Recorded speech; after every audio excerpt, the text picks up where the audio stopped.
Então, no programa de hoje a gente vai ter uma convidada especial, né, a doutora Zara Santana, e a gente vai falar sobre um pouco de direito tributário, né? A doutora Zara, ela é sócia fundadora do escritório Baldiceira e Santana, Advogados Associados, e mestre em Direito Tributário pela URGS. Teria mais coisa para falar, mas eu não... Não se estender. Não vamos nos estender muito. Então, o tema de hoje seria basicamente a penhora nas execuções fiscais, né, doutora Zara? O que a gente pode falar um pouco sobre esse tema aí? Primeiro eu queria agradecer pelo convite de vocês, tá? Tô muito feliz de estar aqui e poder colaborar e conversar um pouquinho sobre esse assunto, né? Que é o meu dia a dia, que é o direito tributário. As penhoras nas execuções fiscais é um assunto que a gente estava comentando, né? Acaba que abrange uma gama aí de pessoas físicas e jurídicas. Tem muitas pessoas que podem ser alcançadas pelas execuções fiscais em função das obrigações tributárias que a gente tem em todas as relações, né? Relações de imobiliárias, financeiras e até dentro da família, né? Questões sucessórias. Então acaba que a gente tem, né? Gera uma obrigação tributária. E a execução fiscal, talvez, depois da execução penal, acho que é aquela que mais assusta, né, as pessoas quando recebem uma citação, uma notícia, né, ou mesmo uma intimação lá na fase pré-execução, quando é lavrado um auto de infração, tem processo administrativo para defesa, para cobrança de um tributo. Né? Então, as execuções fiscais realmente são processos que, num primeiro momento, geram um impacto. Tem pessoas, empresas que já estão mais acostumadas e que conseguem lidar, né, com esse tipo de processo de cobrança de tributos, que pode acontecer aí dentro de todos os tributos municipais, estaduais, federais. Algumas taxas também se sujeitam às execuções. E o primeiro ato desse processo de cobrança e das pessoas contra, né, as pessoas físicas, as empresas, é realmente essa citação, né, que é quando a gente recebe lá aquela cartinha fatídica com a R, né, para confirmar o recebimento de aí formalização, então, da participação como devedor num processo de execução, ou seja, um executado, né? E esse primeiro momento, ele, quando formalizado, ele abre um prazo para o executado de 5 dias para pagar aquela dívida ou indicar bens à penhora, né? Então, essa penhora que é a garantia desse crédito que está sendo executado. Sim, realmente é uma coisa que assusta mesmo, né? A gente não está falando penal, e eu acho que essa aí é a segunda que mais assusta, porque quando a pessoa recebe negócio fiscal ali... Porque diferente de um processo entre particulares ou até entre empresas, tem aquela primeira fase que tu vai lá discutir se realmente aquela dívida ou se é devido, fazer aquela cobrança, né? Que seria o processo de conhecimento. Né? E quando entra na execução fiscal, já é cobrando, é esse valor, claro que depois pode se discutir ainda, né? A gente vai tratar um pouco mais adiante, mas já é cobrando, paga em 5 dias, não vai discutir ainda se tu tem que pagar ou não, né? Que já chegam com a citação para dizer, pague esse valor aqui que nós estamos cobrando. Não tem negociação, né? Até existem algumas formas, assim, que até daria título para um capítulo à parte, assim, mas o momento da execução ele já não geralmente, abre. Quando chega essa carta, ela vem instruída com a CDA, com a certidão que eles falam, né? Certidão ali, que é o que... Isso. E ela tem a presunção que ela está correta, né? Exato. Diferente do que tu vai discutir na particulares, né? Se um contrato pode discutir alguma cláusula, alguma coisa para validar. Exato, é bem isso, Rafael. A gente, quando recebe a CDA, né? Que a CDA vem a ser o cheque, né? Que a gente conhecia, que tu executa para dívida tributária. A CDA é o título, né? Então é aquele documento que contém ali a indicação do tributo devido, valor, vencimentos, né?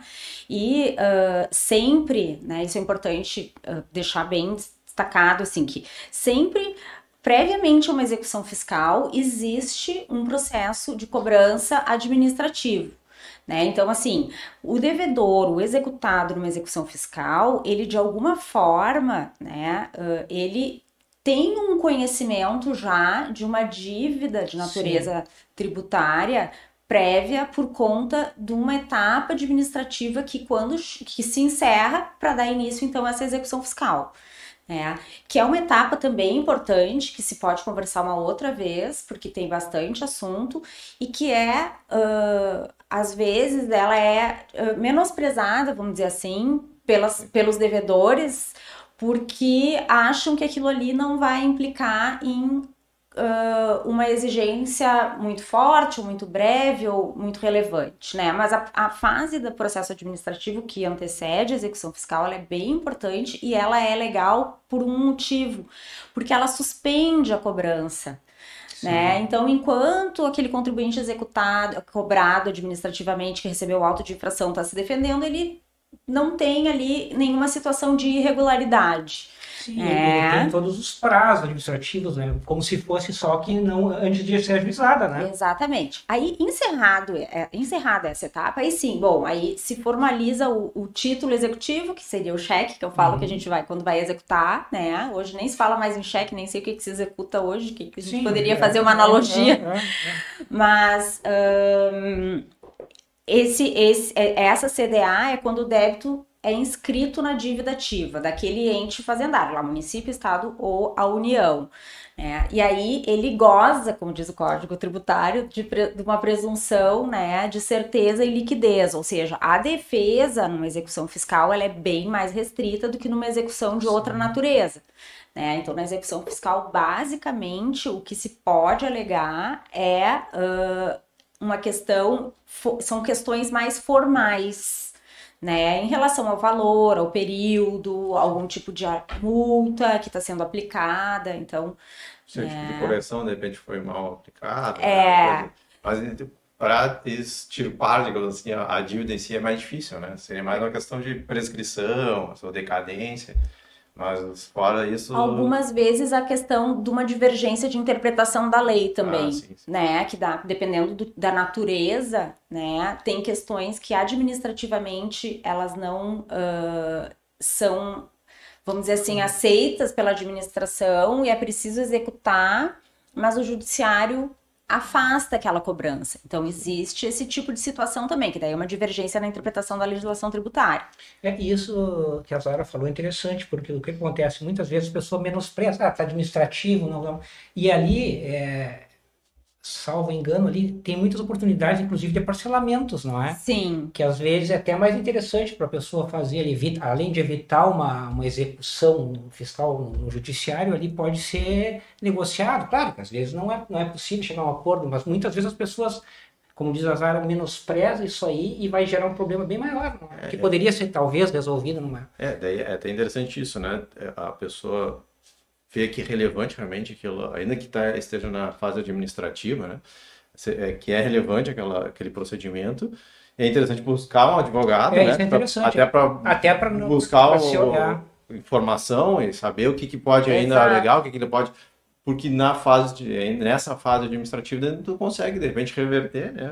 Ou reduzir. Muitas vezes a gente consegue reduzir uma parte do valor, né? Porque como tu falou, não é obrigatória assistência do advogado nessa fase, mas é importante, né? É o profissional que é especializado que tem o conhecimento técnico até para orientar o cliente, não, vai por aqui, vai por ali, quem sabe tu... Exato. Ou aproveitar algum parcelamento que está em aberto e dizer, orienta. Essa parte a gente pode discutir, essa parte acho que a gente pode avançar num parcelamento, numa tentativa de transação, né? Que, dependendo, a gente consegue também. Porque se evita uma série de coisas, até uma condenação em honorário e tal, né? Exato. E também afasta aquele encargo, né? Porque quando o processo, a dívida tributária sai da fase administrativa e vai para a fase judicial, ela tem um acréscimo do encargo legal, né? Que é um encargo previsto por lei para remunerar a procuradoria, porque aí já entra numa fase legal, né? Judicial, perdão. Então, nesse momento, a dívida também é acrescida de 20%. Exato. Que é um valor considerável. Dependendo do tamanho da dívida, o valor pode ser bem relevante também, só esse acréscimo. Não havendo isso, assim, compor, digamos assim, amigavelmente, né, na esfera administrativa, no momento que ela vai para a judicial, automaticamente já é acrescido desse 20%. Exato. É complicado já, né? Tem fora os honorários. Tudo. E é mais difícil, né, na fase de execução fiscal, se obter certidões, né, de regularidade. Então, daqui a pouco, se a gente está falando tanto na pessoa física, né, que pode querer estar buscando um empréstimo, um financiamento, alguma coisa assim, aí vai ter uma restrição por conta, né, dessa irregularidade. Ou pessoa jurídica, né, nem se fala, muitas precisam importar, ou... Isso é fundamental, né? Processo de licitação, alguns tipos de crédito, benefícios específicos tributários que a empresa tem que estar regular também, a execução ela atrapalha. E essa certidão, uma curiosidade minha, ela basicamente seria no mesmo molde, digamos, da trabalhista. A pessoa faz um parcelamento ali, ela tem a certidão, aquela com efeito... É uma positiva com efeito de negativa. Tá. No parcelamento, sim. Já quando a gente está na fase de execução, o fato de ter uma garantia, né, da dívida, uma penhora, sim, ela já não vai me gerar essa regularidade automática. Né? Então, é só o depósito do valor ou o parcelamento que autorizam a regularidade do executado.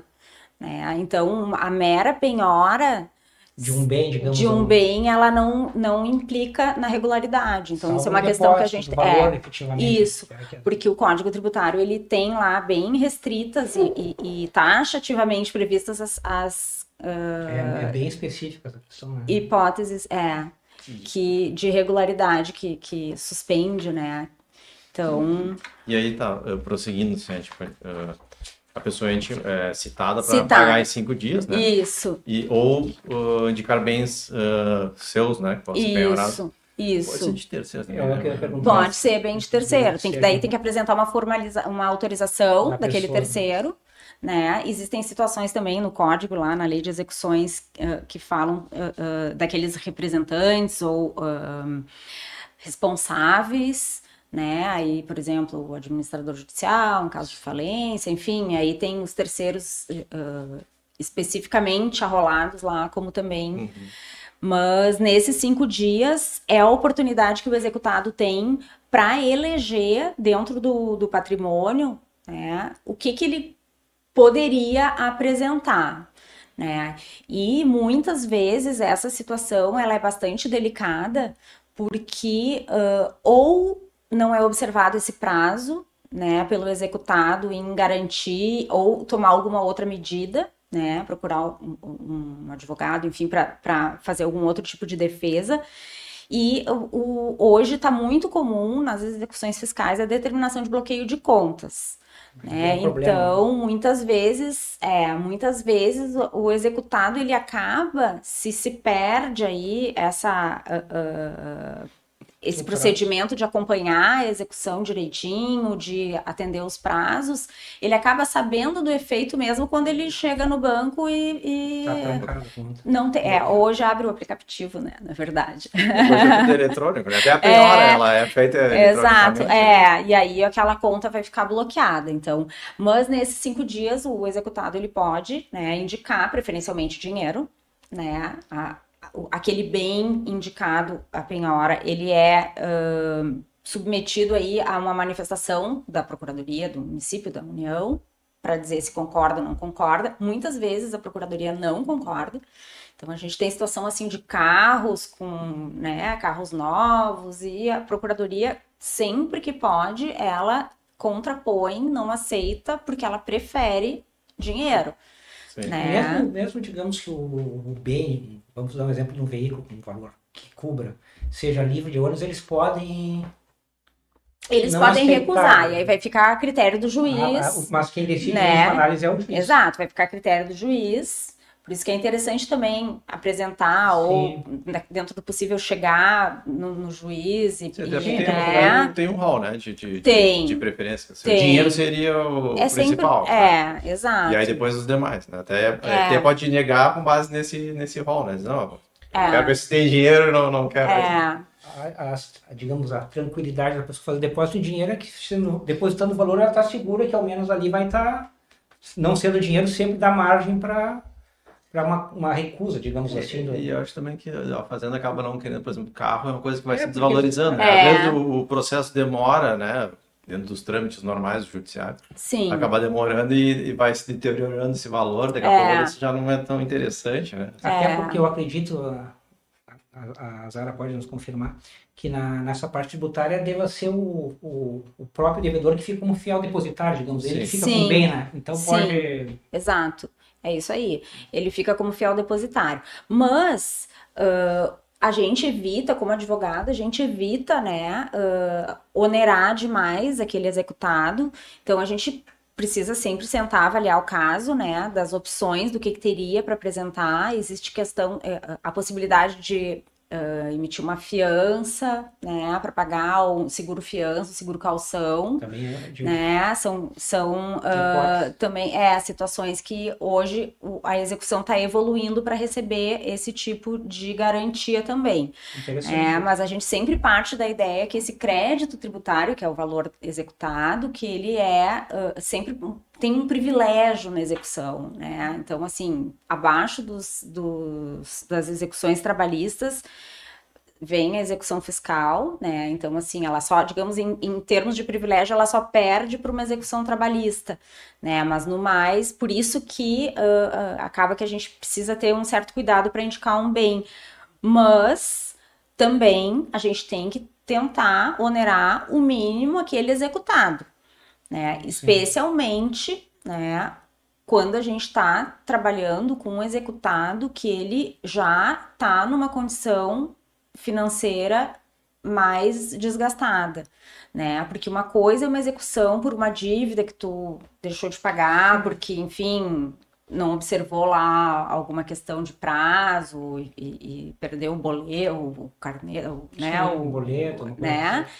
Mas outra coisa é quando a gente tá falando ali de uma empresa que tem uma situação que já está numa situação mais delicada, recebe uma execução, né? E naquele momento ela não vai querer dispor do dinheiro que ela tem no caixa. Até pode inviabilizar ela mesma, né? Porque no dia a dia dela. Exatamente. Então ela vai precisar, dependendo do valor daquele giro, para ela inclusive poder buscar, né, fôlego para continuar operando. Então, assim, tem situações que fica bastante delicado a gente apresentar e orientar o pagamento em dinheiro. A penhora, né, em dinheiro. A ideia sempre é identificar algum outro bem que seja, então, aceito, que possa ser aceito para apresentar a defesa. Quando for o caso de ter defesa. Né? Sim, porque muitas vezes a gente recebendo aquela citação a gente não vai ter, mas no caso de ter, bom, aí é interessante sim buscar um bem para garantir a execução, que seria, né, a formalização dessa penhora. E quando ela é formalizada, se abre o prazo aquele de 30 dias para os embargos da execução fiscal, né?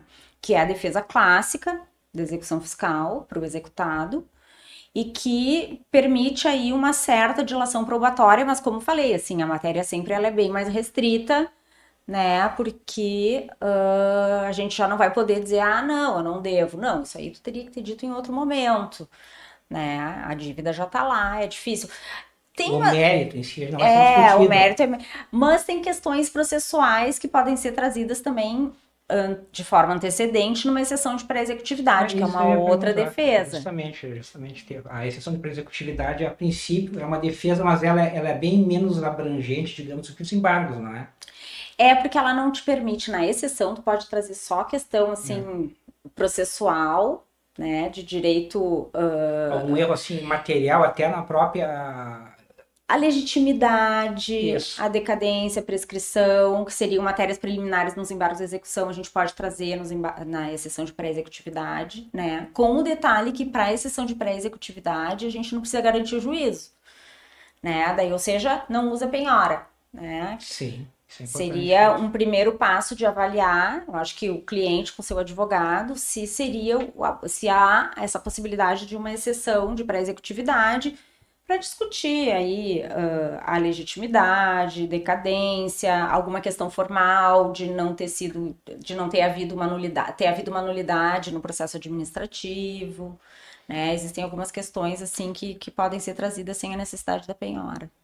Isso é interessante porque digamos que a pessoa procure o advogado e ele identifique uma prescrição, digamos assim, ele pode incluir, é muito mais prático na exceção, né? Exato. Porque é no próprio processo, digamos assim, os embargos é um processo que corre ao todo, que corre a parte paralela, né? Então tem matérias que podem ser, digamos assim, fulminar a execução e podem ser alegadas na própria exceção de executividade, mas é mais restrita. É mais restrita ainda, exatamente. Então, tem toda essa questão. Mas dá também um tempo para aquele executado respirar, se organizar, né? E até para o próprio advogado, enquanto submete alguma questão, quando identifica, né? Uma questão em exceção de pré-executividade, para organizar uns embargos, que muitas vezes, dependendo do período envolvido, tem cálculos complexos para ser feitos. Que 30 dias parece bastante, mas não é nada num caso complexo, né? Passa muito rápido. Né? Exatamente. Então, muitas vezes tem documentos, declarações que analisar. E agora, falando, já me surgiu uma dúvida. Nessa matéria tributária, a pessoa que ela opõe a exceção de pré-executividade, isso aí suspende o prazo para os embargos ou não? Entendeu a minha dúvida? Entendi. Assim... É uma dúvida que eu fiquei. Processualmente, a gente não tem nenhuma previsão de suspensão, tá? Assim como os próprios embargos, eles não suspendem a execução também, né? Nada suspende a execução. Mas, na prática, a exceção de pré-executividade, ela, inclusive, ela acaba atrasando a própria... o próprio agir da procuradoria, porque aí... Vai ter que se manifestar, né? Exatamente. O juiz vai ouvir a procuradoria, o juiz vai analisar a exceção, ele pode ainda dar algum... Exato, praticar algum ato aí nesse ínterim, então... Acaba que na prática a gente ganha um tempo. Sim, por isso não pode ser feito nos próprios autos da execução, né? Exato. Ele acaba que o juiz vai ter que analisar aquilo na sequência, né? E aí tem essa questão, né? O juiz vai ter que analisar a exceção para depois tomar outros atos ali da execução. Isso. E acredito eu, né, como disse, não é a área que eu domino, muito pelo contrário, mas acredito eu que assim como na área civil, a exceção de pré-executividade ela pode ser oposta em qualquer tempo. Não tem uma previsão, mas o ideal é que a gente não perca o tempo. Aquele sim, mas ela pode ser. Por conta das penhoras. Sim, claro. Né? Então, assim, o advogado, o cliente que nessa fase ele vai ter que demorarem muito para definir, para ver a questão, né, da existência de alguma matéria em exceção de pré-executividade, a gente pode perder o tempo de apresentar voluntariamente um bem, né? E aí, daqui a pouco, sofrer o bloqueio da conta, que é o que ninguém quer sofrer. É o que mais assusta, né? E que aí também não é qualquer valor que a gente consegue liberar com tanta facilidade, uma vez que ele já foi penhorado, né? Porque aí também existe a previsão daquilo que não é penhorável. É interessante, só para a gente frisar, né? A gente já meio falou isso, mas que a pessoa quando recebe essa citação já se preparar e já indicar um bem, né? A penhora, porque daí tu já meio direciona o bem que tu quer, que talvez para ti seja o menos gravoso, digamos assim. Sim. Do que deixar que a questão role e aí vem a fazenda... né, pública lá penhorar, de repente até a tua conta bancária e tal. Então já seria interessante a pessoa meio direcionando já para algum bem que ela tenha, que tem esse bem aqui que quase nem usa, um imóvel, que não está usando, está alugando, daqui a pouco eu aponto esse aqui como penhora. Porque não indicando o executado, a procuradoria ela tem lá uns mecanismos de pesquisa, de busca, que é bem abrangente, e aí eles vão trazer ali o rol do que eles identificam, né? Então eles fazem uma pesquisa de detetive, sim. né? E indicam lá aquilo que eles encontraram em nome daquele devedor. Voltando um pouquinho para a exceção de pré-executividade, vou aproveitar que eu comentei aqui, que a gente falou, uma questão que tem acontecido muito nos últimos anos e que pode se discutir na exceção de pré-executividade é o redirecionamento da execução fiscal. Né? Hoje é bem comum a gente ter o redirecionamento da execução fiscal da pessoa jurídica para o sócio. né? Então, para a pessoa física, né? Da empresa para a pessoa física. Por que que isso acontece? Acontece quando a fazenda, o fisco, entende que houve alguma violação ao contrato, ao estatuto, às práticas da empresa, que aquela dívida ela é decorrente de algum tipo de simulação, de fraude, ou o encerramento irregular das atividades da empresa. Existe aí uma série de situações que pode levar o fisco a entender e a pedir o redirecionamento da execução fiscal daquela pessoa jurídica para a pessoa física. E aí a gente tem a citação de um sócio, né? Ou de um terceiro, um gerente, aí vai depender do que e a implicação daquela pessoa com relação a esse fato que está sendo trazido pela Fazenda, pelo fisco.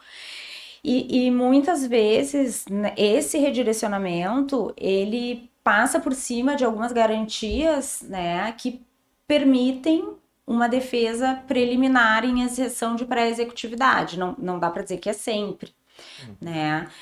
Hoje também é bem comum e já tá mais já é mais conhecido para quem pratica na defesa em execução fiscal, os incidentes também de desconsideração da personalidade jurídica existe, né, também nas execuções cíveis.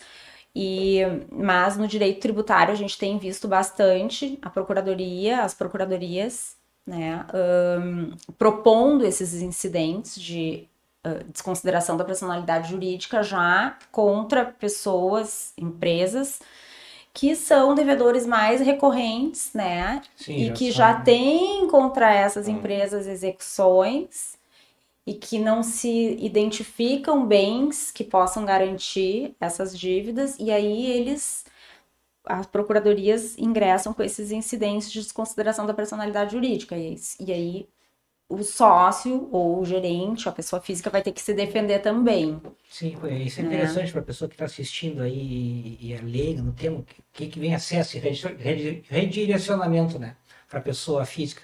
Basicamente é que o sócio, o gerente, ele vai responder com bem particular dele, né? No momento que aceita esse redirecionamento, ele vai responder pelos bens da família dele, isso aí é um problema, né? Exato. Então, mas tem que haver prova, isso é uma coisa bem importante, sim, claro, né? Tem que, as fazendas, elas têm que trazer a relação, né? E tem que haver prova que autorize esse redirecionamento. Claro que isso vai ser analisado pelo juiz, né? Mas também são casos aí de situações que acabam se desdobrando da execução, né?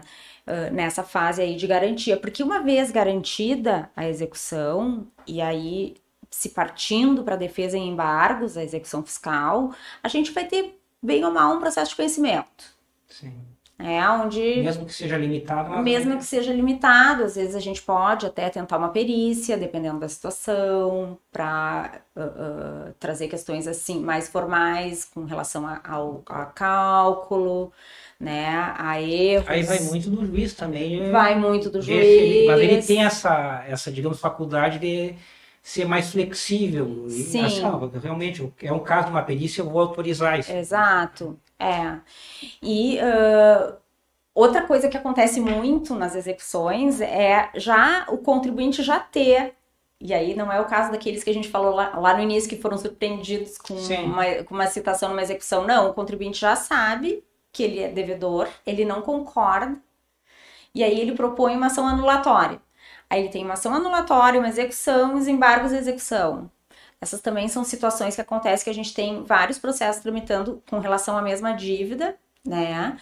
Que, claro, podem gerar aí uma sucumbência muito grande para o contribuinte, mas se é alguma questão realmente de divergência de interpretação da lei que possa ser discutida, aí é recomendável. Não, ou seja, se a pessoa apresenta os embargos, ela pode paralelamente entrar com uma ação anulatória dessa dívida. Na verdade, a ação anulatória, ela tem que ser prévia à execução fiscal. Isso é. Ela tem que ser prévia à execução fiscal. Sim. Né? Mas dependendo, elas acabam sendo quase concomitantes, porque a dívida, claro, no momento que ela sai da esfera administrativa, vai para a fase judicial, que é inscrita na dívida daquele ente tributante, ela vai para a procuradoria executar e o contribuinte fica numa situação de irregularidade, né? Porque aí terminou o processo administrativo. E nessa situação de irregularidade, quando o contribuinte não pode se sujeitar a ela, o que ele vai fazer? Ele não pode ficar esperando a execução. Claro. Né? E aí ele se antecipa, vai Ele lá se antecipa e propõe uma ação anulatória. Isso. E aí, claro que o fisco também não pode deixar de executar, porque daí ele também vai ter prescrição, enfim, outras questões. E aí a gente tem esse... paralelas. aí correm ações paralelas. A ação anulatória, ela é mais abrangente daí, né? Então, é uma outra via para questionar aquela dívida que vai ser objeto de execução fiscal. Mas é como tu falou, né? É interessante o advogado mensurar bem isso aí, até de ter uma certeza não digo, mas ter uma probabilidade, porque senão vai gerar uma sucumbência grande, né? Digamos que ele, vou entrar com uma ação anulatória só para... É muito grande, a sucumbência pode ser muito grande. Nessas ações a gente não... O valor envolvido é sempre o valor da dívida. Isso, às vezes valores altos. Né? E muitas vezes valores, execuções assim...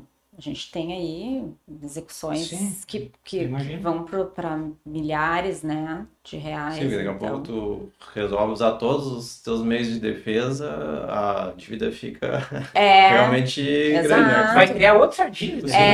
Exato. Só de honorários, aí, se for pensar em honorários anulatória, se vier assim procedente. Alguns casos, eu não sei como é também isso, mas eu sei que na sessão também eles têm fixado honorários, né?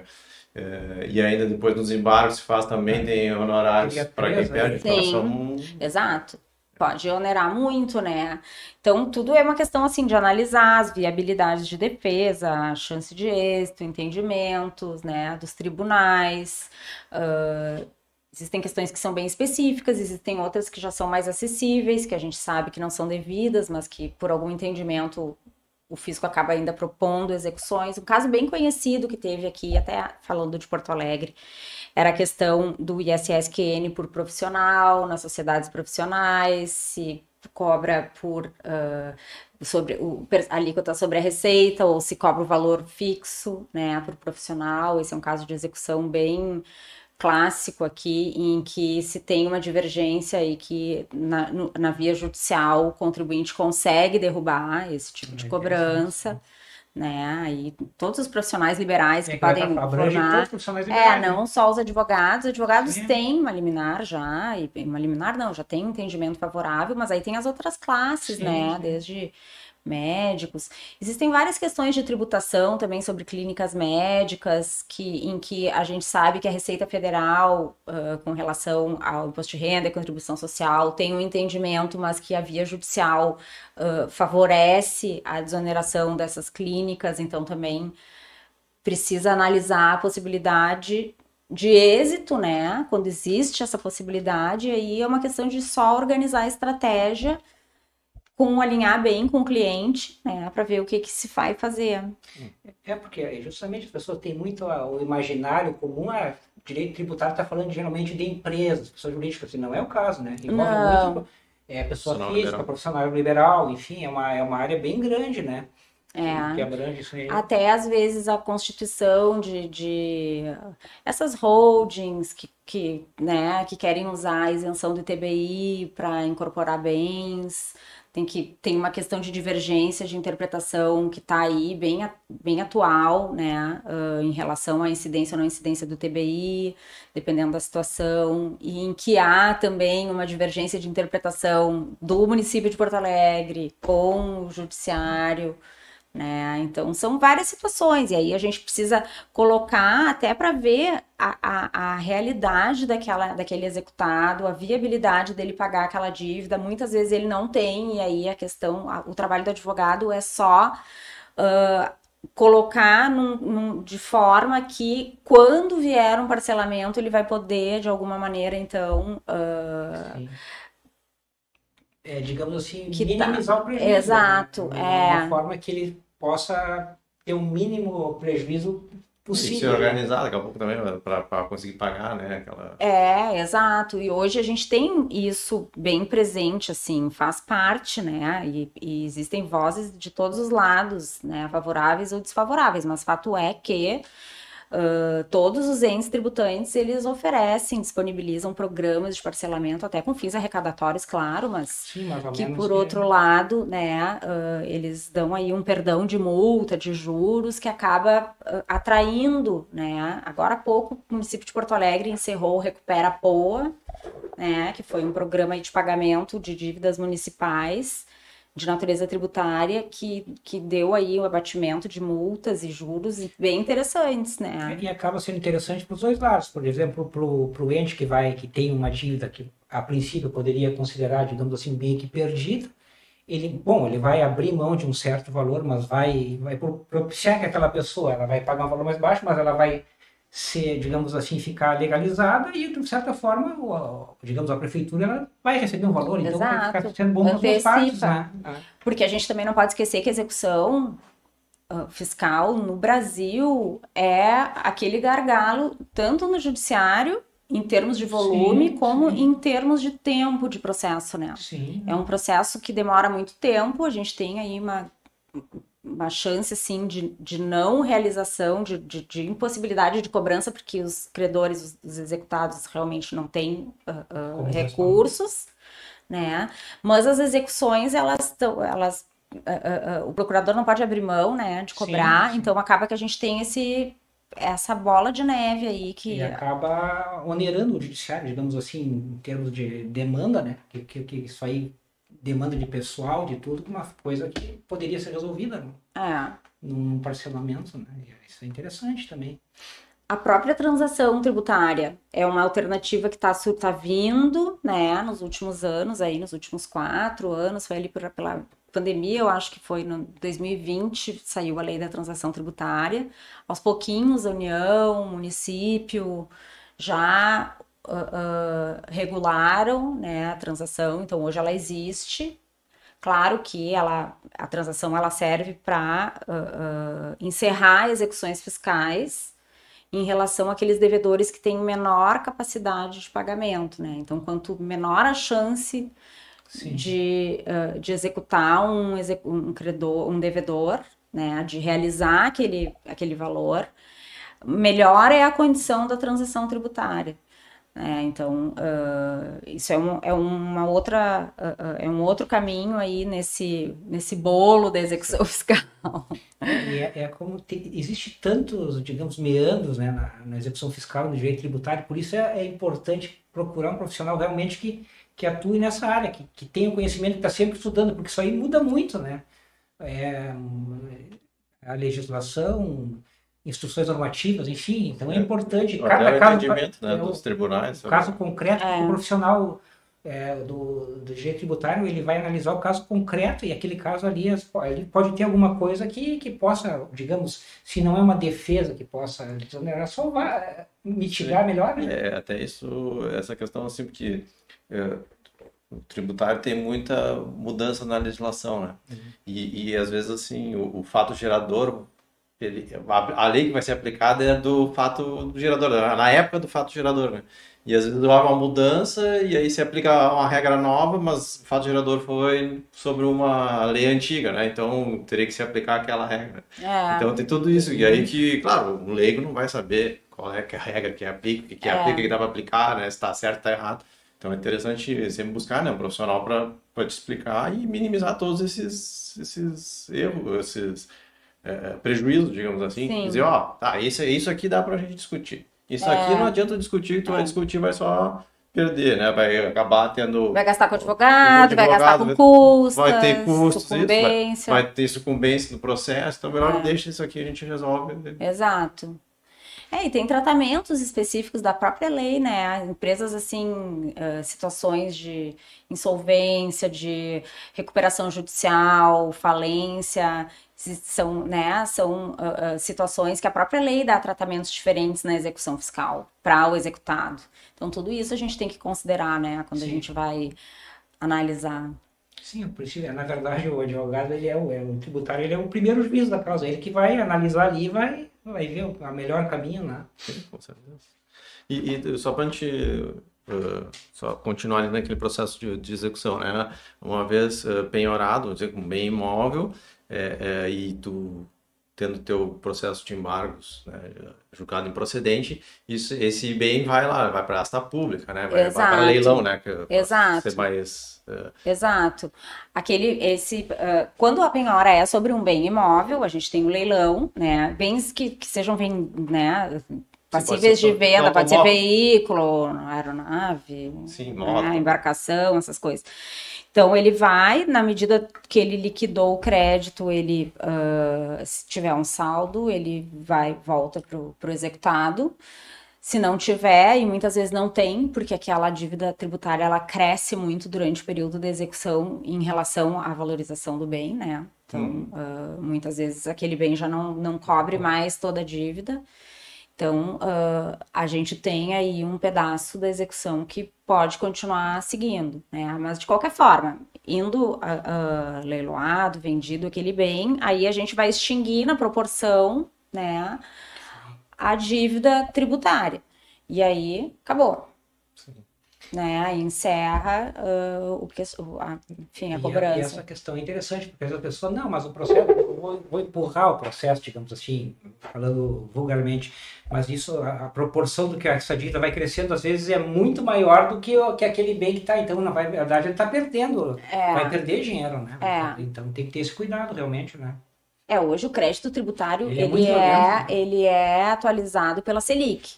Né? Até acho que vocês devem ter visto agora a questão das eleições, né? A previsão de alta, o Copom deve estar com uma previsão de alta da Selic agora para esse mês. Então, assim, mas independente, né? É uma valorização diferente do que a valorização aí de uma tabela FIP ou do mercado imobiliário. Então, são questões que tem que considerar também, né? Mas é isso, o processo, em havendo embargos, em sendo improcedentes, a gente vai passar para a fase da execução propriamente dita, que é quando, então, se quita a dívida, extingue o processo ou não, né?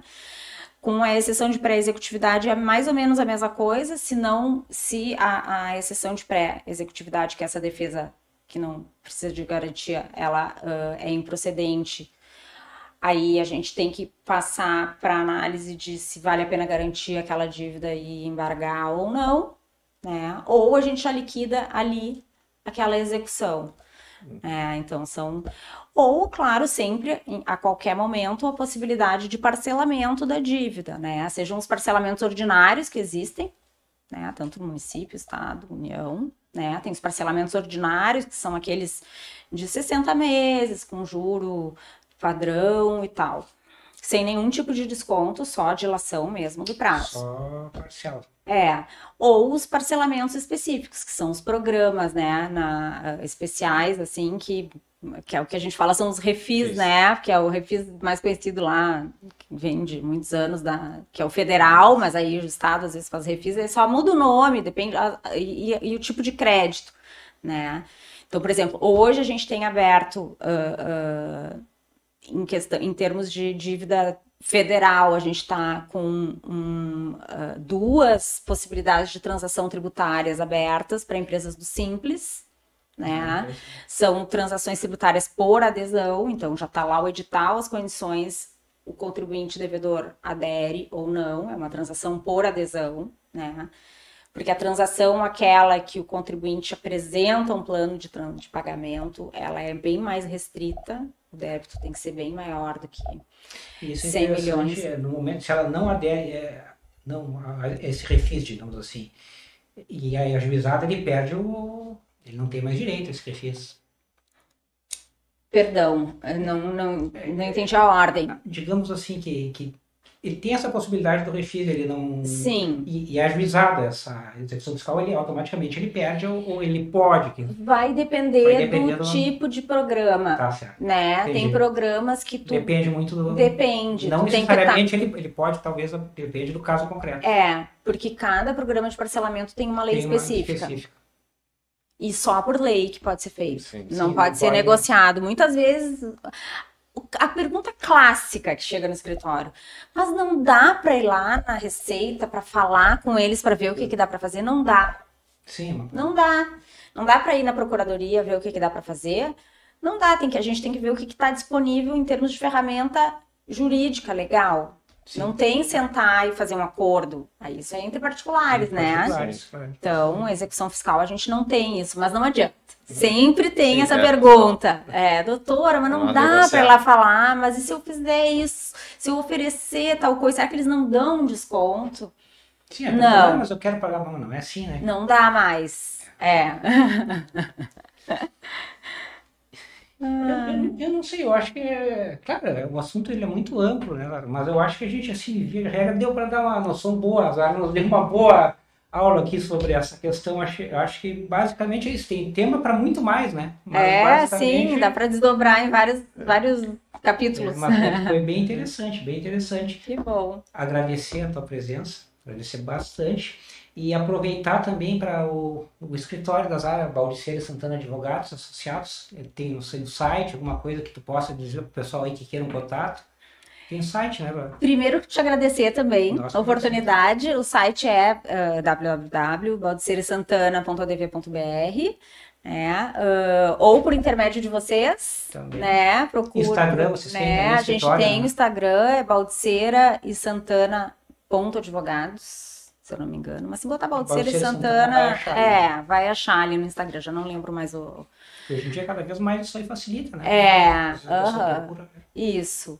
E mais uma vez, agradeço a vocês pelo convite sobre um tema, gosto de falar, desculpa se eu falei demais. Não, vamos marcar outro, porque tem vários temas mais específicos, a gente vai futuramente marcar, né? Tá, joia. Agradecer o pessoal que está assistindo, que gostou, isso aí. Curte aí. Compartilhe a matéria e até uma próxima. Então tá. Obrigado.